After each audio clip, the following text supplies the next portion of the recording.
చిత్తూరు జిల్లాలో ఇసుక అక్రమ రవాణాపై పోలీసులు ఉక్కుపాదం మోపుతున్నారు. ముఖ్యంగా నగర ప్రాంతం అక్రమ ఇసుక రవాణాకు అడ్డగా మారింది. చిత్తూరు జిల్లాలోని సరిహద్దు ప్రాంతం కావడంతో తమిళనాడుకు ఇసుకను తరలించేందుకు ఇసుక మాఫియా ప్రయత్నిస్తోంది.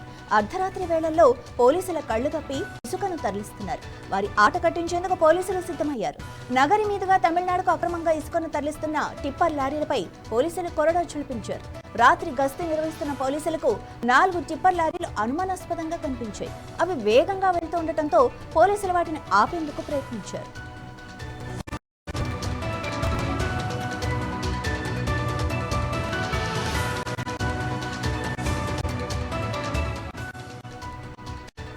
పోలీసులను చూసి 2 టిప్పర్లు ఆగకుండా తమిళనాడు వైపు దూసుకెళ్లాయి.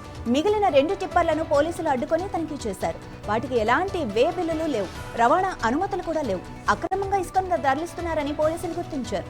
దీంతో ఆ 2 టిప్పర్ లారీలను సీజ్ చేశారు. వాటి యజమానులపై కేసు నమోదు చేసి దర్యాప్తు చేస్తున్నారు. అక్రమ ఇసుక రవాణాకు పాల్పడే వారిపై కఠిన చర్యలు తీసుకుంటామని పోలీసులు స్పష్టం చేశారు. రాత్రి వేళల్లో అక్రమ ఇసుక రవాణాను అడ్డుకునేందుకు గస్తీని మరింత ముమ్మరం చేస్తామని అధికారులు తెలిపారు.